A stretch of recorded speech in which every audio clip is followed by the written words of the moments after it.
You're listening to Talking to Teens, where we speak with leading experts from a variety of disciplines about the art and science of parenting teenagers. I'm your host, Andy Earle.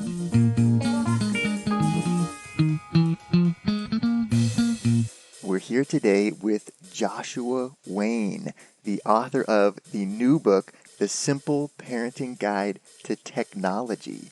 Joshua Wayne has been working with youth and families for over 20 years in schools, mental health agencies, the foster care system, as well as in private practice. He speaks to students around the world about tech, mental health, and good decision making, and to the adults in their lives about how to help them thrive as they transition into adulthood.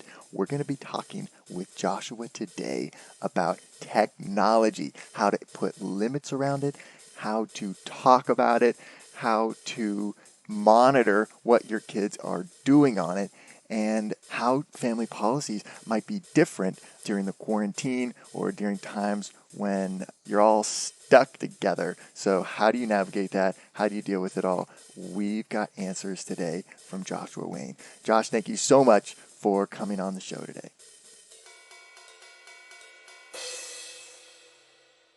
I made it through this simple parenting guide to technology. Great stuff in here. I'm curious where you got this information from and what inspired this to be the first guide in your series of simple parenting guides. Well, I think it's just mostly the fact that it's the zeitgeist right now. Yeah. The device is like a fifth appendage for a lot of kids. I talk to parents a lot, work with them, and as a parent myself, I see a lot of parents are struggling with it and not really sure what to do. And I see a lot of kids who are 14, 15, 16 and up, and their parents, with the best of intentions, didn't really set clear limits on it when they were younger, when they introduced the devices. Maybe just didn't recognize that this thing could take on a life of its own. And then you've got a teenager who's on their devices literally until 2, 3 o'clock in the morning on school nights, doing whether it's social media or gaming or some combination of things. And the parents just don't know how to get the toothpaste back in the tube. And it is hard at that age. So I've just been talking to lots of parents and trying out different strategies with parents and trying to think it through as practically as I can. You know, my general premise is that the problem isn't technology, the problem is moderation. And that's really where parents need a lot of help, because it's here to stay. We're not going to go back to being a horse and buggy society, nor should we, right, given that this is the new reality. And there's a lot of great that comes from this. I mean, I love my smartphone as much as anybody. There's a lot of great things that come out of having this technology at our fingertips. It's quite remarkable. But if it doesn't have some sort of limits, particularly for kids who aren't good at setting limits for themselves, then it becomes problematic pretty quickly. I like to say that tech is kind of like sugar. You know, like once they get a taste, it's really all they want.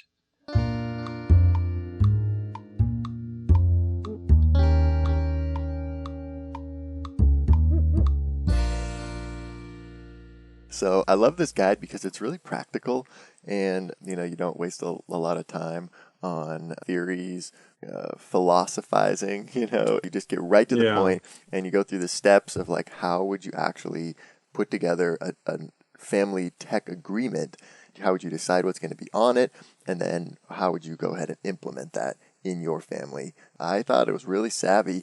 And, one of the first things that you talk about in here is, well, if you're going to be having an agreement, probably one of the biggest things you're going to be doing is trying to limit the amount of usage of technology. So what should that look like, and how much time is appropriate for a kid to be on their devices? So what I'm going to offer right now are the general guidelines that are out there. And it's a combination of, it's a little bit of a blended soup between what the American Academy of Pediatrics has put out there over the years and some other organizations, and just my own observations. But I also believe that parents have to make this work for their home. But generally speaking, until the time they're about 12, The general guidance is about an hour a day. On school days, you can, I think, be a little more loose and flexible on weekends, up to 2 hours. And then through their teen years, the general guidance that's out there is up to 2 hours a day of entertainment screen time, right? Not including the time they need to spend on it for school. What's tricky though, and this is where some of the caveats come in, is that the data right now that's out there is showing that the average teen, and this comes from Common Sense Media, which is a great resource, and they've done, I think, the most comprehensive research that I've seen anyway on the topic, is that the average teen is spending about 7.5 hours a day in front of a screen doing non-schoolwork related activities. And just to put that in perspective, if you do the math on that over the course of a year, it's 40% of their life spent in front of a device for entertainment purposes. And I don't mean 40, not 40% of the time they're awake, 40% of the time they're breathing. It's pretty incredible. And I've had parents say to me that if their kid would only be on a device 7.5 hours a day, they'd be delighted, because it's 10, 12, 13 hours a day that these kids are on it. And again, this is where I say that these parents are certainly well-intentioned, but it just got out of hand, and then they don't know how to reel it back in.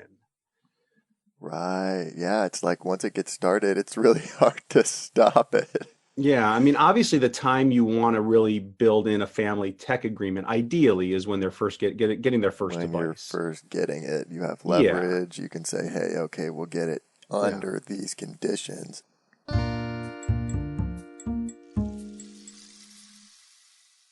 So that's a shock to the system then, trying to go from 7.5 or 10 hours a day down to just a measly 2. So is that part of what you would take into consideration when you're trying to decide what should be on your tech agreement? Like, Yes. Yeah, because so I stand by those numbers as being the ideal. I think that is what is healthiest, that you keep them to roughly 2 hours a day.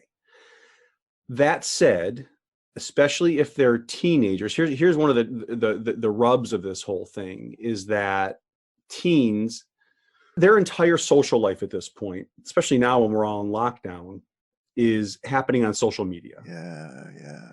Like that is the new playground, or whatever you want to call it. That is the new hangout place, is social media. And teens, so 14, 15, 16, 17-year-olds are in a phase of their life where developmentally what they should be doing is learning how to have positive, healthy relationships with others and with their friends. And so now if you're telling them you can only be on your phone 2 hours a day, you could wind up in a situation where they're feeling socially isolated and could lead to other problems. So I don't want to contradict myself, but you have to look at the whole picture of what's healthy for your kid right now. What's the right balance? Because you don't want your kid being the only one who isn't able to interact and have positive social time with their friends. So you got to find the right balance. So maybe for some kids, it is going to work to be on for 2 hours, and they're going to get enough of the social contact they need, and it's going to be fine, and they have enough sports or hobbies or other things going on, or they're really into school. And you can keep it down to that level. Maybe for some kids, it's going to be 3 or 4 hours. You're going to have to make a judgment call. That said, there's one rule. What I say to parents is find the amount that's going to work reasonably. You don't want to destroy your relationship with your child over this. But there is one rule that I think is really smart to follow if you can do nothing else, and that's to make sure that devices go to bed at night too. Mm-hmm.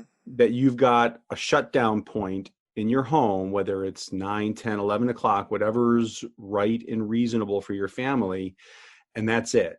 And everybody shuts them down, and that's it for the night. And I generally recommend that parents go through the house.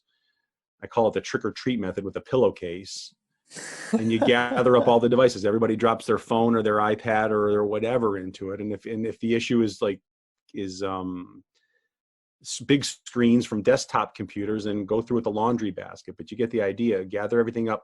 My experiences, and some kids can manage it. I'm not going to say that there's no kid can manage it, but my experience, if I had to generalize, my experience is that most kids having a device within arm's reach at night is an almost unbearable temptation. Yeah, that's really, really difficult.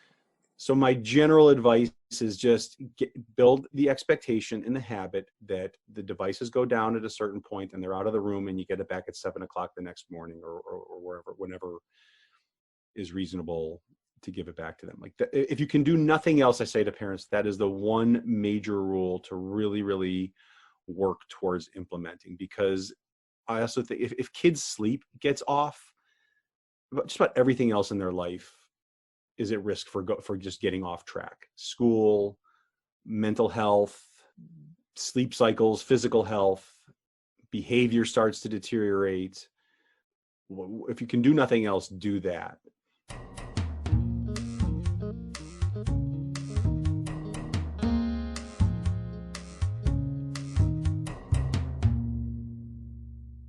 I wonder how these rules should change during a time like this where people are quarantined in homes and have less time to be interacting in person. So if you had a family tech agreement in place, would you then go back and say, hey, okay, well, for the next couple weeks while this quarantine thing is happening, maybe we could adjust this a little bit? I guess, how would you handle that with the kids during this kind of time? Yeah, I think it's a great question. I think everyone's trying to figure this out. I think now is definitely a time to relax on the rules a bit. I Yeah. think right now the priority right now is physical and mental health for everybody, getting everybody through this thing in one piece. I think now is the time to try to be as connected to kids and not fight battles that just aren't a priority right now. I think family harmony is a lot more important right now. And if that means kids are on their devices a few extra hours a day, then I don't think it's a big deal. Again, I come back to what I just shared before. I think if you can do nothing else right now, I still think that just having a shutdown period at night, so everyone's sleeping, is really the one rule you should follow. And I'm going to contradict myself now, and because again, I want to be practical for parents. That, like, I talked to my sister, for example, the other day, and she's got a 16-year-old and an almost 18-year-old. So the way she's thinking about it right now is that she works first shift and they work third shift. And basically, as long as they're being respectful and they're not being noisy when they're gaming in the wee hours of the morning, and they're putting their dishes in the dishwasher and they're not leaving a mess all over the house, that she's okay with it. And I think that you just have to make some concessions that are going to work for your family. It wouldn't be probably how I would handle it with my family, but who am I to judge if that's working in their family, if that's what it takes to get them through this difficult time, and the kids are being respectful and their level of family harmony is pretty high. Who am I to judge? So I think you got to find the way to thread the needle right now that's going to work for you. Again, my personal bias is that it's still better to have everybody get a decent amount of sleep at night and to not be totally nocturnal, because it's easy for teens to go into that nocturnal rhythm. Yeah, it really is though, right? Yeah. But again, I don't think you want to be in drag down screaming matches with your kid right now around this. If you can get to a place of balance where they're being respectful, you're cohabitating together, you are hopefully having some at least some nice quality family time and some meals together and getting outside together and going for a bike ride or whatever it is to just, recharge your batteries together in some way. I think those are really healthy and smart things to be doing right now. But I think you got to find out what's going to make it work. And again, my priority is getting everybody through this in one piece, positively, in a healthy way, physically and mentally and emotionally. And then the rest of it is kind of gravy at this point.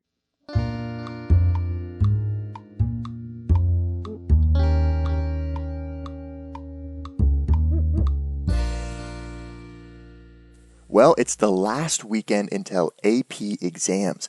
Did your students get enough practice? Prompt is the world leader in writing feedback. Their writing feedback is what great teachers provide when they have more time. Sign up at prompt.com/AP and get feedback on AP English and History exams for much less than the price of an AP test.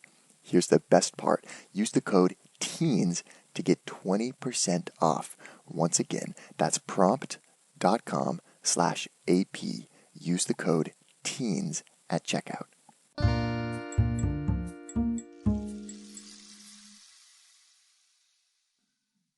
Okay, so I really like this stuff you have in here about handling objections, because you're going to spend a lot of time figuring out exactly what you want to have on your family tech agreement, and you're going to be so excited about it, and you're going to go share it with your teenager, and then of course they're going to say, "What? Right. No, this sucks. This is stupid. Right. We don't want 2 hours. What do you, Mom? Come on." So that conversation is not going to go well necessarily. It's going to be difficult, and you're going to get some pushback. So what's the best way to handle that when it comes up? I think there's a couple things. One is that if you're going to introduce some new rules and some guidelines, if you're going to create a family tech agreement, and and I provide through the book, I provide a template that's sort of preloaded. The parents can just adapt to their situation and sort of fill in the blanks for their rules. The first thing is when you do it, again, I think there's two different scenarios. One is when they're getting their first device. At that point, they're going to be so excited to be getting their first iPhone that they'll pretty much do just anything you ask. They'll jump over whatever hurdles you're going to give them because they're foaming at the mouth, so excited to get their hands on the thing. Totally, yeah. So that's one scenario. The more challenging scenario is you got kids that are a bit older and they've maybe developed some less than ideal habits, and you're trying to reel it back in. So I think there's a couple things you have to do. I think the first thing is, before you actually implement it, you need to give them some heads up that this is coming. There needs to be some conversation. Like, I don't think it's going to work well to say, hey, we've been talking about tech a bunch, and I know, I would like to see some more limits on it. And starting tomorrow, you're going to have, instead of being able to stay up till 2:00 in the morning, everything's going to get shut down at 9:00, and you're going to have 2 or 3 hours a day or whatever you land on. Like, that's probably not going to go so well.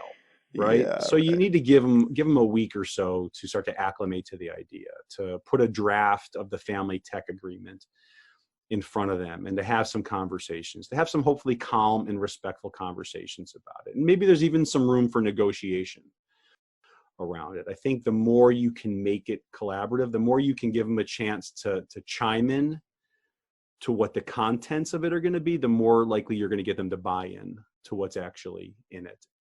Now, that all said, I also, and this is sort of a common theme throughout the book, is that, and this is hard for a lot of parents, and I don't want to make this, I don't want to trivialize this, because this can be difficult, but the tone you have to set is that this is you're not living in a pure democracy. You're living in a benevolent dictatorship. And I'm going to provide love, and I'm going to be calm, and I'm going to be empathetic to your process around this. But at a certain point, is the parents, we have to make the call that this is what's happening. Yeah. And in spite of their pushback that, hey, listen, I think it's important to be empathetic and to say things like, hey, I understand you don't like this. I understand this isn't your preference. I'm here to talk with you about it and hear your concerns. But this is going to happen. But I'm open to discussing with you how it happens. And just sending that message, that calm, assertive message, that this is where we're going. There may be some wiggle room in here in how we do this, but we're going to have some more clear, concrete rules in our home around this. And being consistent with that, staying calm with that, but being consistent with that. I think those are the two things, is giving some time to digest this. Be clear, be assertive, and really you have to wear your parenting hat in this scenario. Like, this is just for you to say, like, these are the rules. These are the rules of the home. When the kid was young, they don't just get to generally go to the pantry and just eat anything they want. There's going to be some level of expectations around what you're eating, because again, otherwise they'll just eat crap all day. So this is a critical role we have to play as parents, is to set appropriate limits around this.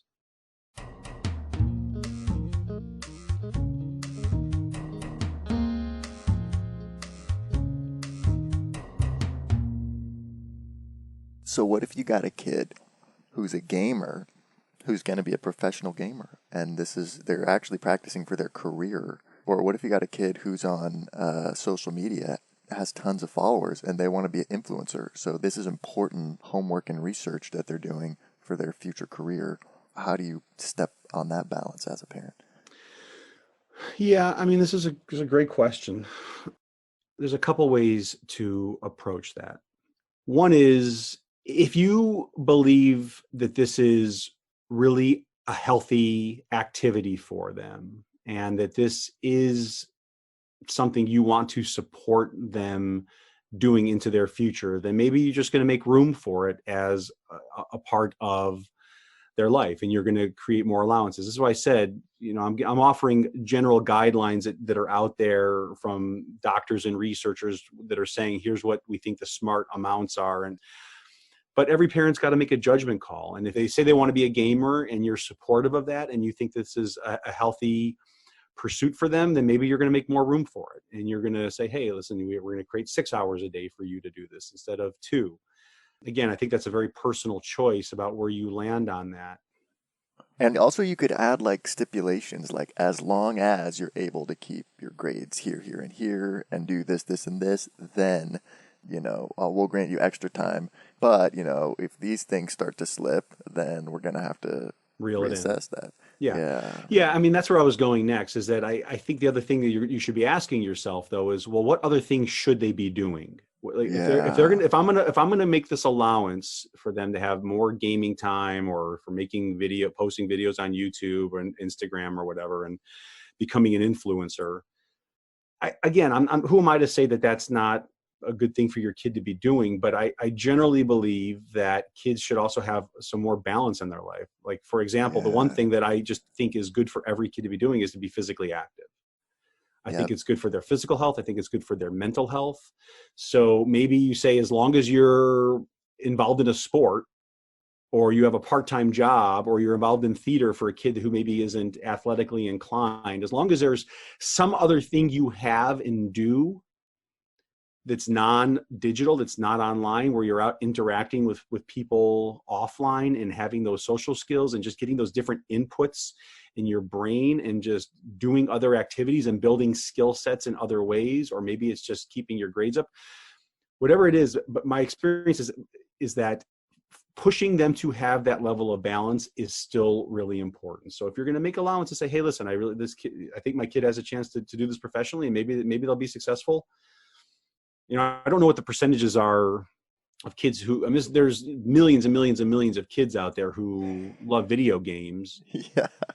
And think they may have a shot at this, but there's also millions and millions and millions of kids on the basketball court, and only a fraction of a percentage of them are going to go to the NBA. So I don't know enough to say that it's a frivolous endeavor for most kids. Maybe for a lot of kids, if they can really commit to it, then they can make a career out of it. And again, I'm not saying they shouldn't, or I wouldn't veto that as an idea. I just push parents towards, your major role is to insist on balance and to help them find balance. Yeah, like you say, the moderation is the problem. It's addicting, and video games are built specifically to be addicting and to be really hard to put down. So drop a kid into that environment. And we know that particularly video games, the intense stimulation really overstimulates the neocortex, that's just a part of our brain that is really responsible for our cognitive development. And it hyperstimulates it. And again, it's not that it's a bad thing, but it just needs to be balanced. It needs to be balanced by being outside and getting fresh air and doing other activities and sports and just having other inputs. I think if they're doing those things, then I generally am less concerned about them spending more time on games. I get concerned as a professional, and certainly I would as a parent, if that's just all they're doing. We're here with Joshua Wayne talking about teen technology use, and we're not done yet. Here's a look at what's coming up in the second half of the show.